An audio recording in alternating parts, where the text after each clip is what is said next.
You are already enough. You don't need to earn your worth. You need to notice it. Anonymous. Hello and welcome.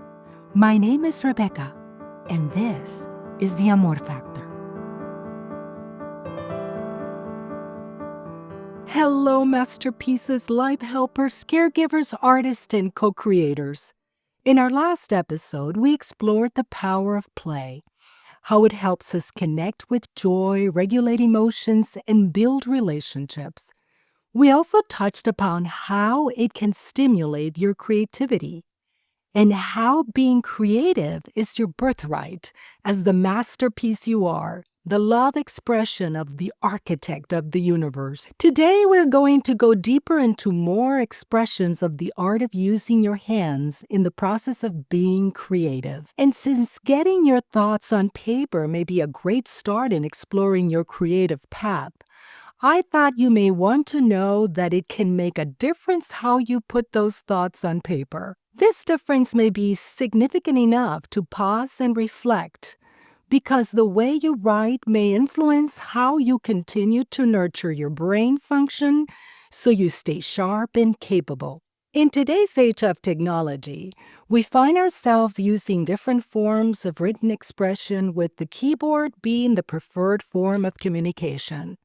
Most of us use a keyboard to type in the computer to complete our work. We used the phone to text and communicate with friends to keep connected. And even we use the keyboard to communicate via email. It is amazing how we can now communicate with people across the globe at the click of a button. However, like with everything, convenience sometimes comes at a cost. We all appreciate the ease of using a keyboard to type. It is fast and corrections can be made on the spot. No need for an eraser. In a study done by the Norwegian University of Science and Technology and published in Frontiers in Psychology, researchers used EEG, a technology that reads the brain's electrical activity, to compare those writing by hand versus those using a keyboard. What they found was telling.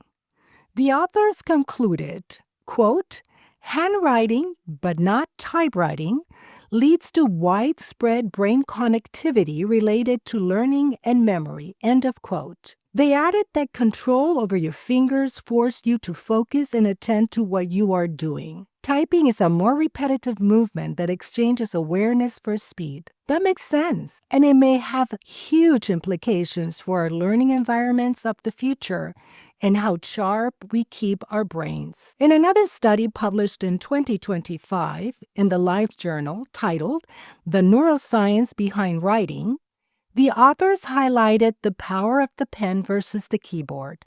They suggested that handwriting is a motor and multisensory skill that combines vision, movement, and thought, requiring attention and coordination. This strengthens many brain functions. Typing, on the other hand, can be faster and produce uniform text, but handwriting requires more focus, which may improve memory and retention. Therefore, the researchers concluded that writing wins because writing by hand makes your brain use more areas at once: movement, vision, memory, and thinking, which helps you remember better and build stronger skills. Typing is quicker and easier, but it doesn't give your brain the same workout or long-term benefits. They emphasize, quote, handwriting engages distinct brain regions and neuronal pathways that remain dormant during typing, creating unique cognitive benefits that technology cannot replicate. End of quote. The quote, use it or lose it, comes to mind right now. If we let parts of our brain fall asleep, they may want to stay napping when we suddenly need them. So I hope that the next time you have a chance to put something on paper using a pen, you take that chance and take a moment to think about what you're doing. I have seen people affected by brain degenerative diseases. Yes, it is very difficult to see. The one thing I remember being aware of was that that they start forgetting how to write. I have notes where I can see the slow degeneration of their ability to express thought through writing, which seems to match their loss of connection to reality. It is a painful reminder of how writing has become such a primordial way of communication when we are able. And if we're able, I think we should continue to nurture these skills. Lastly, we return to our original intent to show how writing can support our creativity. In a study titled Creativity in Handwriting, a study of the relationship between handwriting and creativity in fifth grade children, the study examined whether handwriting ability was related to creativity. Results showed that students with more fluent and legible handwriting tended to score higher on creativity measures. The reasoning was that when handwriting becomes automatic and less effortful, children can devote more mental energy to idea generation and imaginative expression instead of struggling with the mechanics of writing. And although this study was done with children, I think we can extrapolate that it has an impact on the way we express innovative ideas on paper as adults as well. The scriptures are full of writers with the ability to express through poetry, imagery, metaphor, and emotional depth. Among them is David with his beautiful Psalms. I have to mention him because Psalms 23 is a well-known writing, read by many in times of distress to seek calm and peace from God. These are beautifully crafted words. David's words were most likely first sung and spoken and then possibly written on scrolls of papyrus or parchment. This became the inspiration for the words of comfort that we now find in our current Bibles. And if you think about it, you can understand the power of the written word. Think about how these words have impacted millions through the years and have given comfort to so many. The Lord is my shepherd. I shall not want. He makes me to lie down in green pastures. He leads me beside still waters. What wonderful words of hope, crafted for posterity.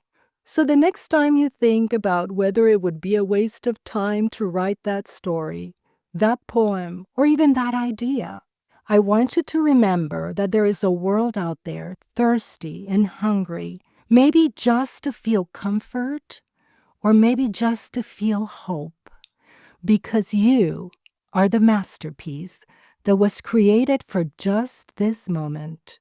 And like Ephesians 2:10 says, for we are his workmanship, created in Christ Jesus for good works, which God prepared beforehand that we should walk in them. So use what you have to do that good work, whatever that is. And if it is your pen, use it. Pick it up at least for a few minutes every day and write. It's not just good for the world, it is also good for your brain. Be present and let the love of God guide your hand to share something beautiful, something that will inspire love. Because ultimately, this is what this journey is all about. Amor, a matter of relationship. And you get to write your own love story. I'll talk to you again soon. This is Rebeca. And this is the AMOR Factor.